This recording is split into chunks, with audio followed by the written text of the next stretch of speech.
Yo Bakayalo Konoyalo, et oui, aujourd'hui on va faire une petite réaction par rapport à la vidéo du Kikusho. Oui, ils ont fait un live pour classer, pour faire une tier list des meilleures morts de personnages de manga, et comme vous le savez, ils ont placé Kurama en OZEF. Comment ça, OZEF? Comment ça, on s'en fout de la mort de Kurama? Attends, le mec a sauvé le village, il a sauvé Naruto, on l'a déjà oublié, on le place déjà en on s'en fout?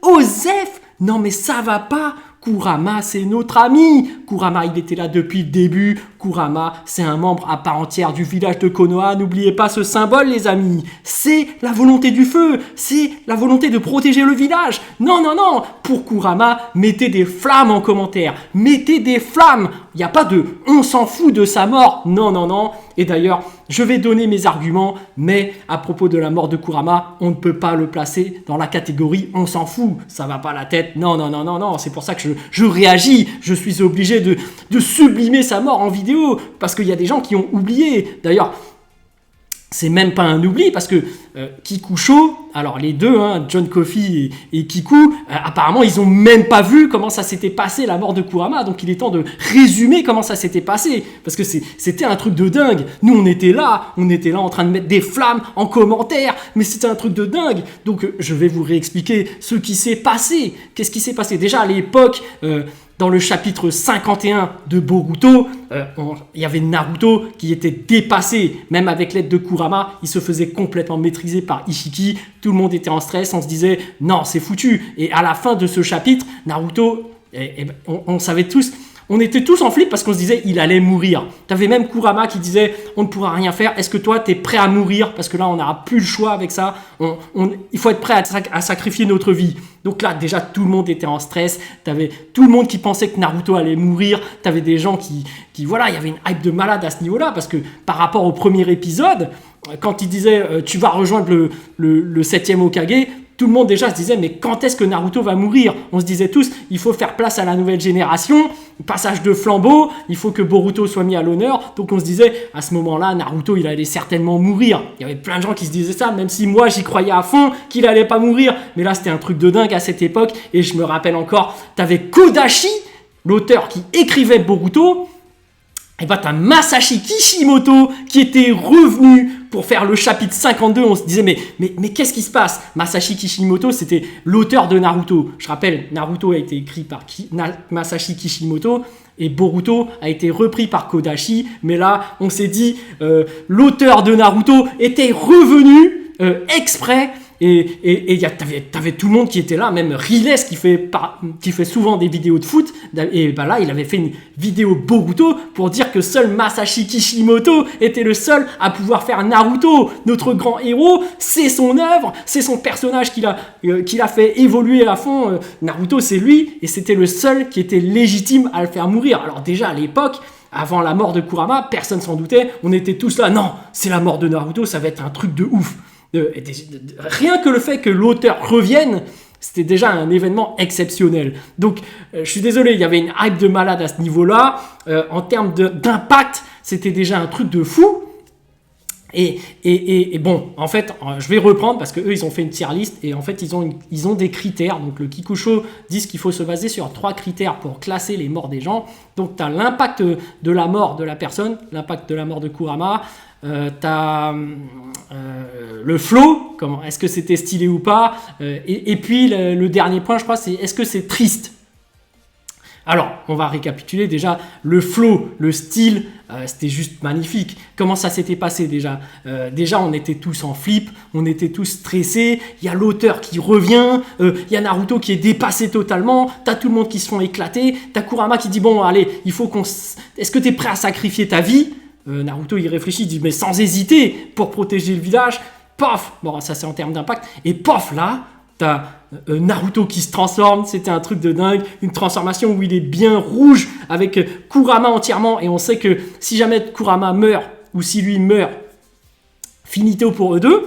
Et là, il arrive tel un météore qui fonce, tel une explosion. Rappelez-vous, c'était juste énorme. En animé, quelle animation de dingue. Et à ce moment-là, rappelez-vous, Kurama, il était rouge. Il était rouge. Ça obligeait, tu te rappelles de cette couleur rouge. Tu te dis, ah, c'est Rock Lee qui ouvre les portes. ces gars qui ouvrent les portes. Déjà là, t'as cette nostalgie, tu fais oh là là, c'est un truc de dingue. Et rappelez-vous le fan service qu'ils nous ont mis.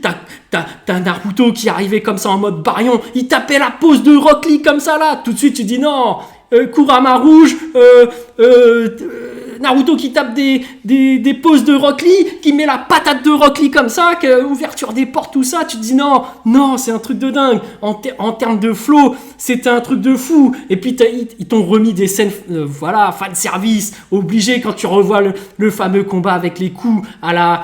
Ça te rappelait la bataille de Naruto contre Sasuke, c'était tellement stylé. Quand il fait son Rasengan là, oh là là, en animé c'était une tuerie. Tu peux pas dire que c'était pas stylé, c'était un truc de ouf la mort de Kurama. Et puis ensuite, quand ils se retrouvent dans cette zone où ils sont que les deux, et que t'as Kurama cette scène incroyable où il s'évapore, où tu le vois en arrière-plan s'éloigner comme ça, et que t'as Naruto qui fait non, Kurama. Et puis après, t'as ce générique de fin, les enfoirés, avec tous les auteurs, tous les seiyuu qui ont participé, les doubleurs à la voix de Kurama, à tous ceux qui ont fait son scénario, tel un fin de générique de film. Là, tu savais qu'il était mort. Et ils nous ont mis tous ces passages qu'avaient fait Naruto et Kurama, franchement, avec la musique triste et tous ces petits moments qu'on a vécu. Tu peux pas dire que t'étais pas triste, que t'étais pas touché émotionnellement. Là, il y avait un petit truc. Donc, en termes de flow et même de tristesse, là, il y avait plein de gens qui étaient pris dedans. D'ailleurs, t'as d'autres youtubeurs qui ont carrément pleuré en vidéo. C'était un truc de malade. Moi, j'ai pas pleuré, voilà, mais c'était un truc incroyable. J'étais plein de nostalgie, j'étais sur le point de craquer. C'était un truc de malade. Mais on peut pas dire que ce n'était pas triste, on ne peut pas dire que ça n'avait pas de flow, et en termes d'impact, c'est énorme. Parce que finalement, là, c'est un passage de flambeau. On laisse à la nouvelle génération de prendre la relève. C'est à eux de prendre la relève après, parce qu'ensuite c'est Boruto et Kawaki qui deviennent les plus puissants. Là, on a nerfé Naruto et Sasuke, c'est pas pour rien, c'est pour faire place à la nouvelle génération. Et finalement, en termes d'impact aussi et d'émotion, tu sauves en même temps Naruto. Parce que nous, on était forcément... les membres de ma chaîne sont des fans incontestés de Naruto.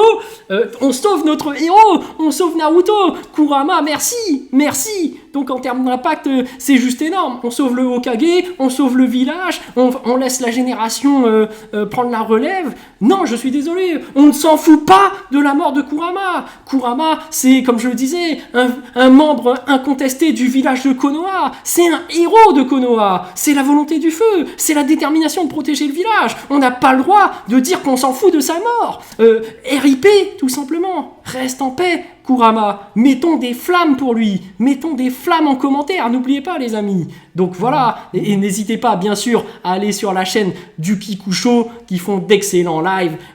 Franchement, c'est super cool. Il y a des fois où je ferai des interventions chez eux, mais là, j'ai pas pu le faire. Mais là, j'aurais voulu défendre notre ami Kurama en live. Mais voilà, je n'ai pas pu. Et j'ai revu la rediff et il fallait que je fasse une réaction. Donc n'hésitez pas à aller voir leur live. N'hésitez pas à mettre des flammes en commentaire chez eux et dire non, Kurama, RIP. Vous n'avez pas le droit de OSEF. Voilà. Mais surtout, pas d'insultes, pas de menaces de mort, c'est leur avis, il faut les respecter, mais comme je le disais, moi je ne suis pas d'accord.